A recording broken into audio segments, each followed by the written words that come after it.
Once upon a time there was a fox, and this fox was a king.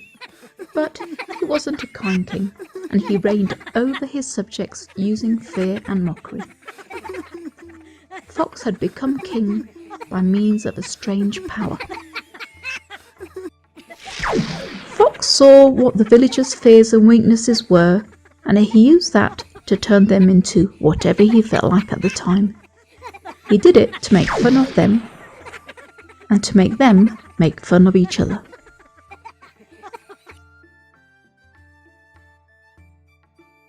One morning, Tom and his sister Clara were selling balloons in the town, and as is usual in the kingdom, they spent the day laughing at others. Suddenly, the king's messenger approached them with an announcement. "Greetings from the king. The Fox King demands that at tomorrow's ceremony you must decorate the royal chair with balloons of all colours, but you may only do this when the trumpet stops playing."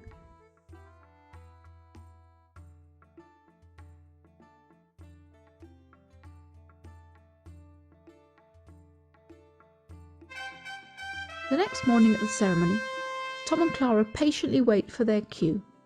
The trumpet stopped playing and they quickly put the balloons on the royal chair.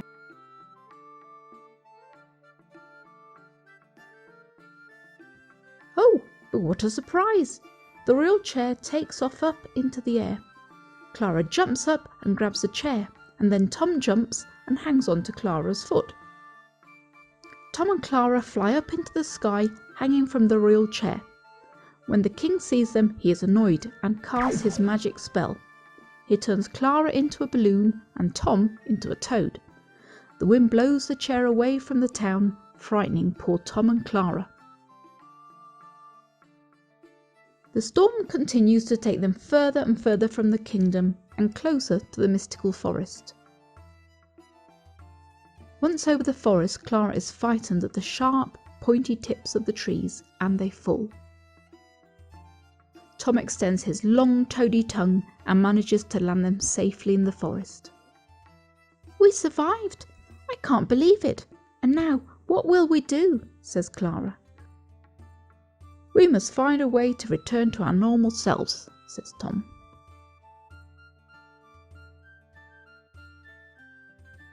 The king is looking for desert flies. Whoever can bring them to him will be granted a wish, says Clara. "It's our chance. Let's find them and we can ask him to put us back to our normal selves," says Tom.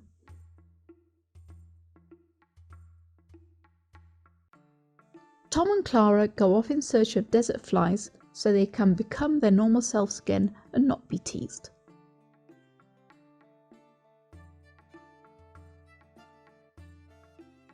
After walking for a long time, they start to run out of energy, and Tom doesn't think he can make it to the desert. "I'm very tired. We will never reach the desert," says Tom.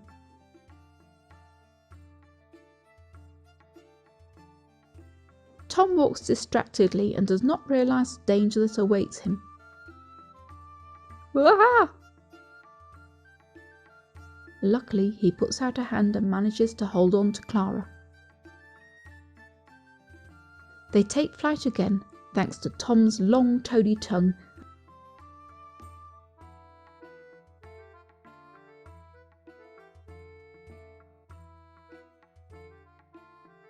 Suddenly, they are pulled into a tornado and are tossed about in the air. They try to break free.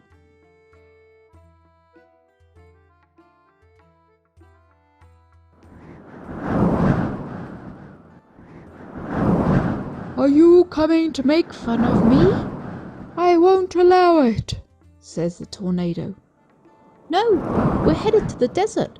We want to find desert flies for the king. That way he will grant us a wish and we will ask to be made back into children again," says Clara.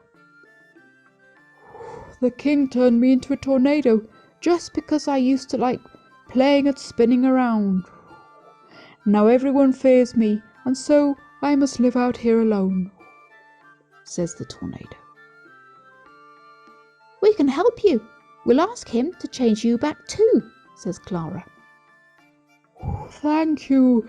If you would like me to, I can give you a ride to the desert."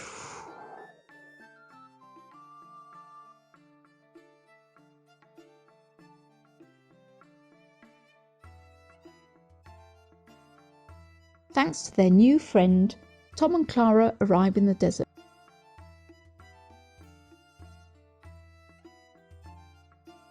"We did it! Now we just have to find the flies," says Tom. "Yes, let's start looking," says Clara.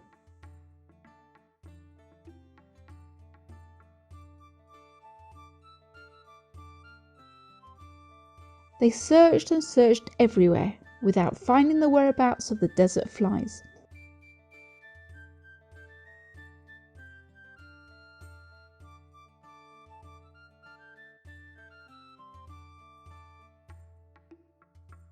After hours of searching, they decide to rest.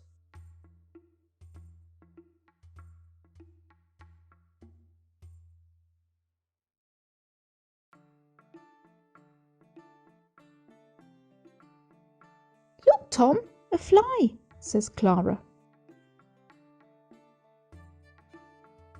As there was only one fly, all that remained to do was to follow it.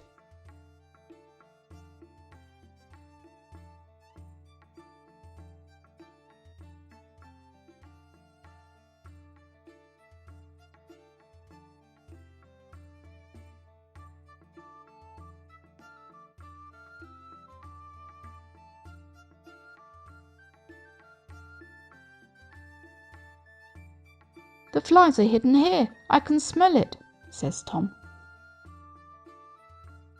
"Wait, I have an idea," says Clara.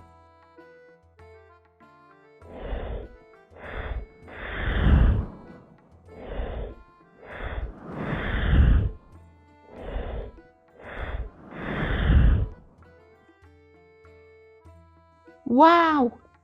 Look, a door, let's go inside."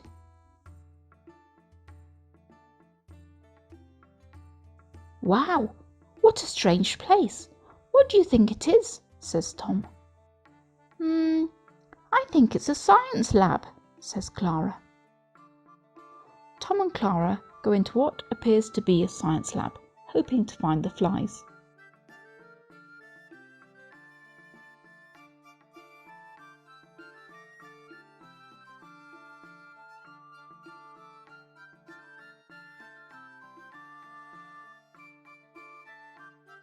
"Tom, do you know if flies use coats?" says Clara. Only the scientific flies," says Tom.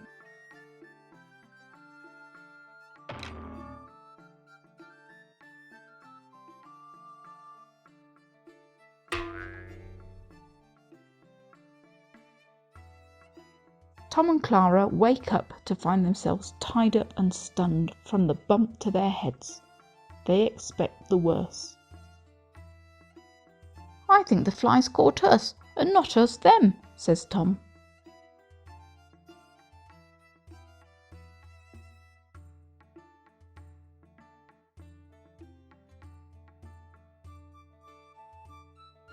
"We aren't flies, we're scientists. The king turned us from scientists into flies so that he could keep the secret of his power hidden. We'll tell you where his power comes from." Marcus was the painter of the kingdom. Everyone appreciated his work and celebrated his creations. One day, the king asked Marcus to paint a mural that included all the inhabitants of the kingdom.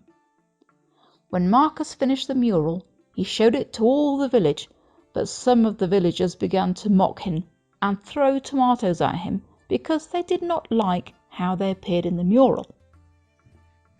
The king expelled Marcus from the kingdom because the mural was not a success. Marcus walked for hours until he fell asleep. When he had run out of all hope, a scientist appeared by the name of Rigor.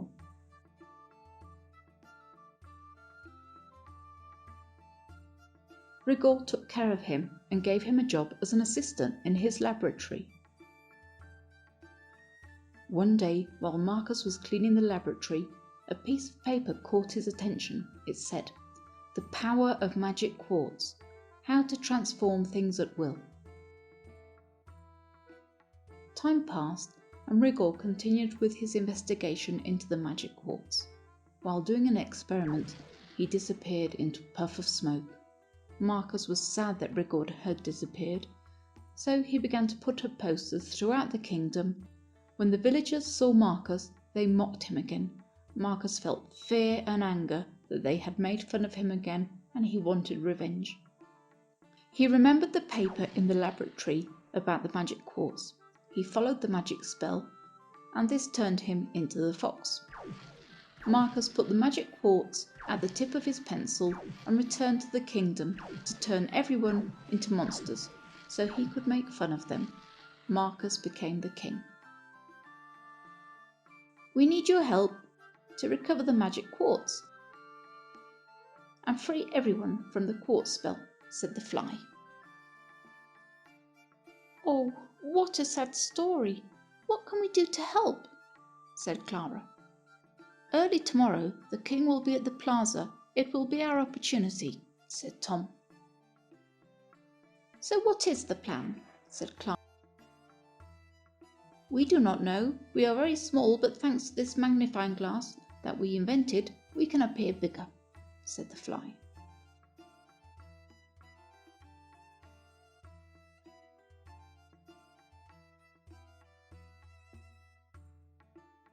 "I've come up with a plan. We're going to need costumes and a magnifying glass like this one," said Tom.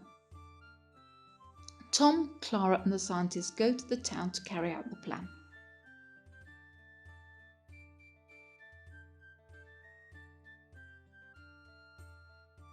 "Those aren't the flies. It's an empty jar that says flies," said the king.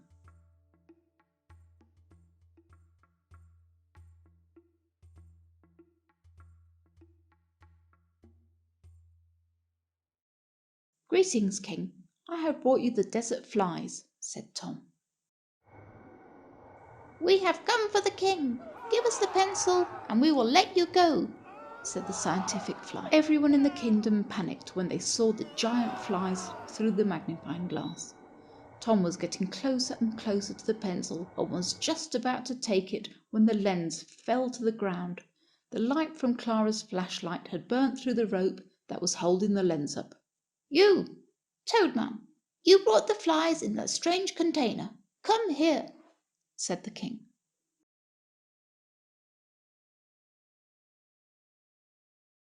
"I'll grant you a wish for bringing the flies, but I must tell you that this wish can only benefit you," said the king.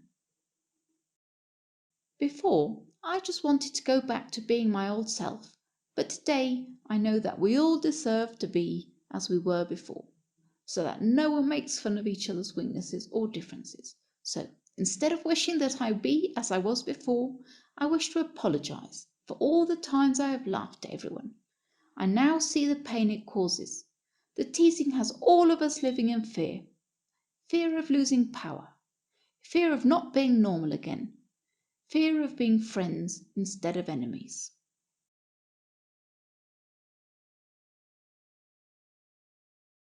The town was absolutely silent. "I also wish to apologise," said a villager. Encouraged by Tom's words, everyone in the town began to apologise. "I also apologise," said another. "I apologise. I do too. I do too." "You're alive, Rigor. What joy. We thought you were dead." "I also apologise to everyone. Now I see that the pain of losing Rigor and the teasing blinded me." "What a pleasure to see you, Marcus," says Rigor. "I forgive you for taking my invention. The power isn't in the quartz, it's in our fears. The quartz only made them more powerful. I became an insignificant ant because my greatest fear was to be forgotten, but seeing you apologising has taken away my fear." The spell began to dissolve as everyone in the kingdom lost their fear, and they were all able to live peacefully again. Marcus made a mural in which he painted everyone. Happily, the villagers celebrated the end of teasing and fear in the kingdom.